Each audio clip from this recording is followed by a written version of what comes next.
Welcome to Security Token Insight, brought to you by the Security Token Academy.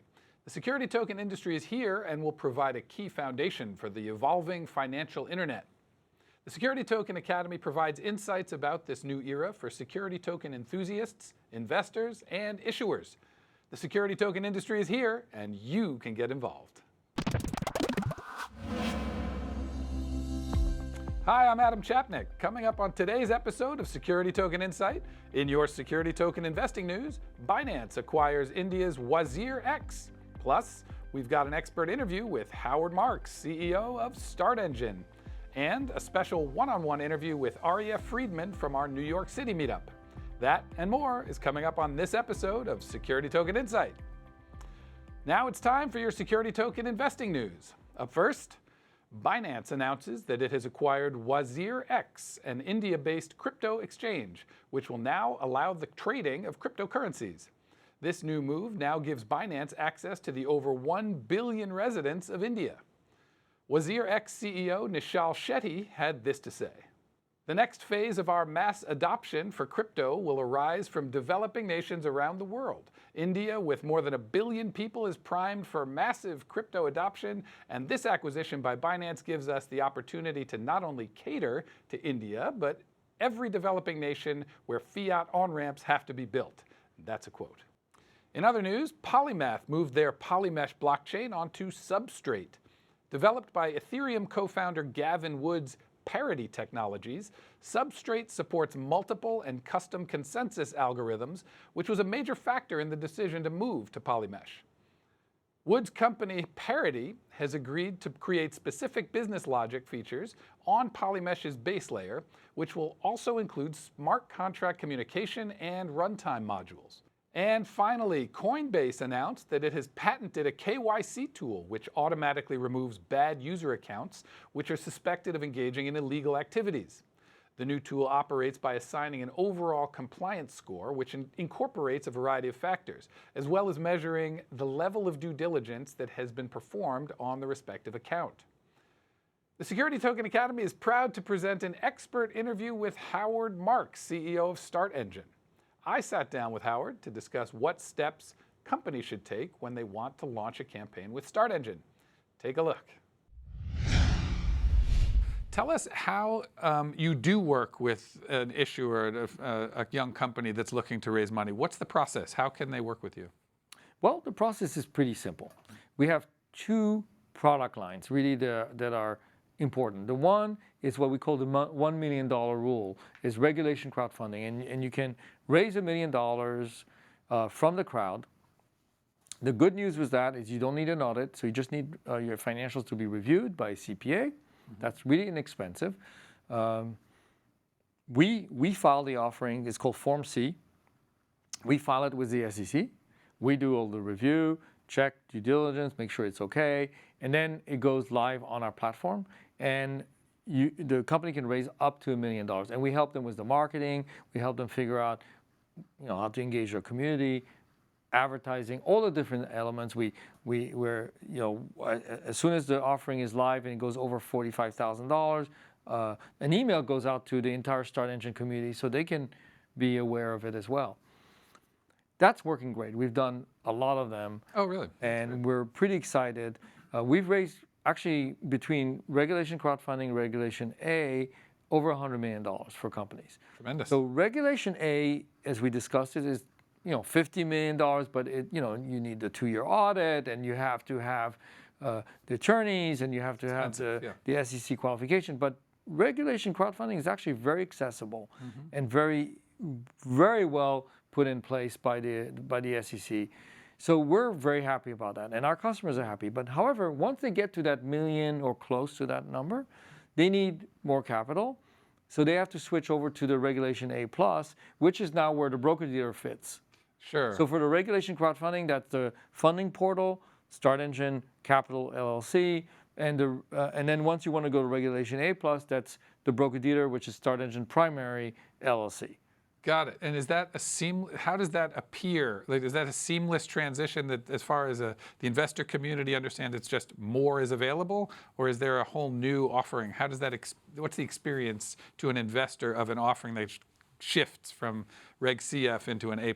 Right. So there are two different offerings. That's the answer. So it. it's same company, two different offerings, and we explain clearly on the screen where this offering is being issued. Is it Start Engine Capital, so it's basically a $1 million maximum, or it's actually Start Engine Primary, you have that 50 million or whatever the company chooses to raise. Got it. And we're very clear, and we want to make sure that the investor understands when they put their money in, which company they're working with. Yeah, that makes sense. So from where you're sitting, how difficult is it now for early stage companies to raise money in any of these sort of methodologies? Well, my opinion is this. So we look for three things for a company. And, Cool. and you know, everybody's welcome to come and raise money, but we look for three things. Okay. So the first thing is we want a CEO that's willing to put themselves out there.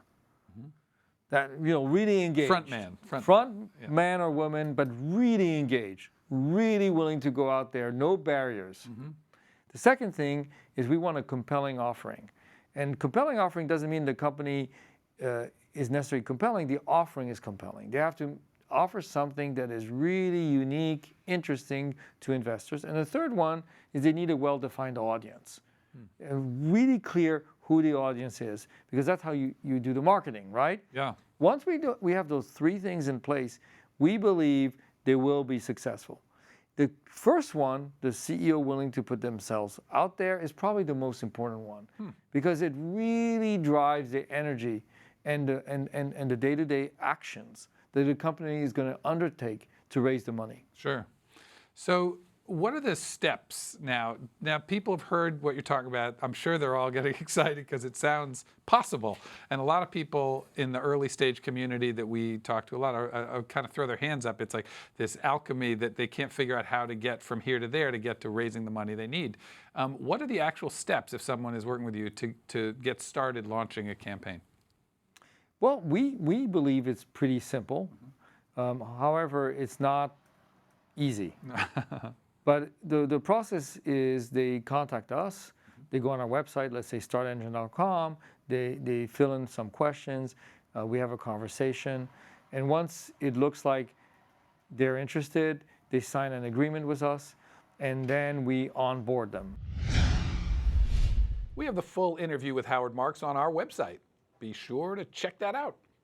Start Engine is a gold corporate member of the Security Token Academy. To learn more, go to our website, securitytokenacademy.com, click on the directory tab, and then corporate members. Did you know that you can get the latest industry updates in our free weekly newsletter, the Security Token Edge? Well, the newsletter is packed full of insightful information about what else? The security token industry. To subscribe and get your free weekly copy, go to our website, securitytokenacademy.com. We also invite you to check out the digital wrapper on Medium. It's our new behind-the-scenes series with the teams building out the security token industry. These are in-depth interviews covering a wide variety of topics. You can view these when you follow us on Medium. You can find more information on our website, securitytokenacademy.com. The Security Token Academy held another successful meetup, this time in New York City, and we want to thank everyone who attended. We had a big crowd inside the Sunset Terrace at Chelsea Piers. Security token experts and financial services professionals were on hand for an evening of informative discussions, networking, food, and drinks. The Security Token Academy had the opportunity to speak to our panelists one-on-one to get their insights on the security token industry. Let's take a look at what Aryeh Friedman, General Counsel at SeedInvest, had to say.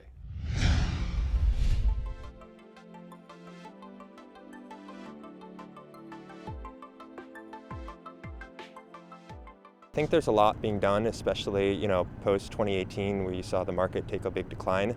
And I think the one thing that's happened is the market is maturing, and people are quickly realizing that they have to work with regulators and embrace regulations. So I think a lot of that's being done, especially in the U.S. I know Commissioner Clayton's generally been very supportive of private companies and expanding their access to capital. However, he's not the biggest fan of blockchain and security tokens. So that's been a challenge, and there's been a lot of efforts to kind of work with regulators to, in a very collaborative effort, to try to get regulators comfortable with security token offerings and the benefits that could provide to small business capital formation. I think there's been a lot of issues and unanswered questions that a lot of people in the industry are trying to work with regulators to get answers to.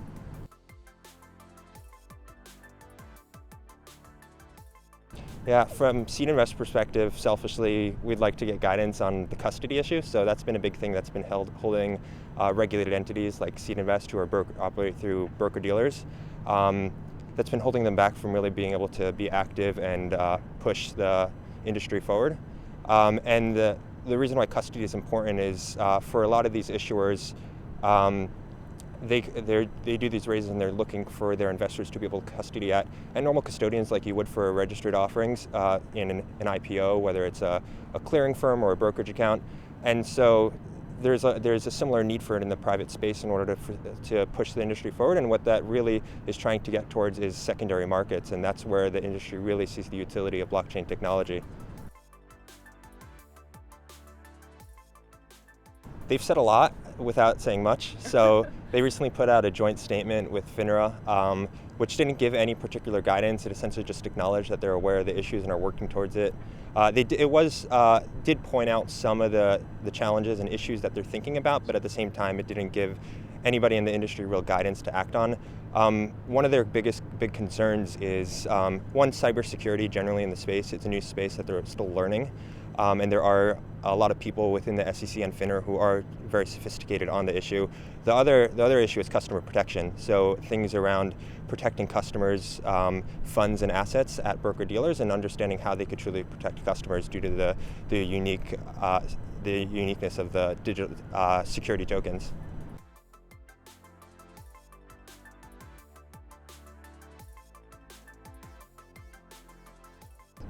There's a lot of demand, a lot of pent-up demand, and to be honest, you're starting to see is a lot of that demand actually move overseas, which is setting the U.S. behind. And so one thing we're trying to hammer home and urge regulators is that it's important to get guidance so we could push the industry forward in the U.S. so we don't lose market share overseas. So there's certain jurisdictions that are just like opening the floodgates and anything goes. I don't think that's the best long-term strategy, and so what we're looking towards is jurisdictions that are thinking about it in a very progressive approach, that this is a new asset class and a new type of security, and we can't treat it like a traditional security that's been around for the past 80 years. We need to have a new approach and a new regulatory framework towards security tokens and really be thoughtful about it versus trying to fit a square peg into a round hole. I think ideally we'd like to see to tear it up and start from scratch and really build something that's built for the 21st century and blockchain technology, as well as traditional security issuances has worked for a while but just not suited for the new technology, as well as additional guidance. So things around custody and around cybersecurity, so we could really start to push the industry forward and actually start to progressively work on some of these digital asset offerings. And it's not going to be perfect, and one of the critical things to achieving that is a very active and robust feedback loop, so practitioners in the industry could give feedback directly to regulators in real time and also see real-time changes and updates as things happen, versus the traditional way of how laws and congressional action works, where it may take years to see even incremental changes, let alone significant ones. Be sure to check out more interviews from our New York City meetup on our website, securitytokenacademy.com. Click on Interviews tab and select the video you'd like to watch. I want to remind our viewers that if you have any questions about security tokens, be sure to email us, and we could answer them right here on a future episode of Security Token Insight. The address is insight@securitytokenacademy.com. Be sure to include your name with your question, and one more time, the address is insight@securitytokenacademy.com. You can also learn more by visiting the Frequently Asked Questions page on our website by clicking on the FAQ tab. You can also find a glossary of helpful terms as well. Today's term of the day is custodian. What's a custodian? Custodians are third-party service providers that custody security tokens on behalf of their legal owners. Custodians safekeep digital assets and minimize the risk of their theft or loss. All right, that's it for today's episode. Be sure to follow us on Twitter, Facebook, Telegram, and Medium. And don't forget to subscribe to our YouTube page so you don't miss out on any of our videos or our expert interviews. And big thank you to all of our Gold Corporate members. We invite you to learn more about our corporate members by clicking on the Directory tab and click Corporate Member. I'm Adam Chapnick. For everyone here at Security Token Academy, thanks so much for watching.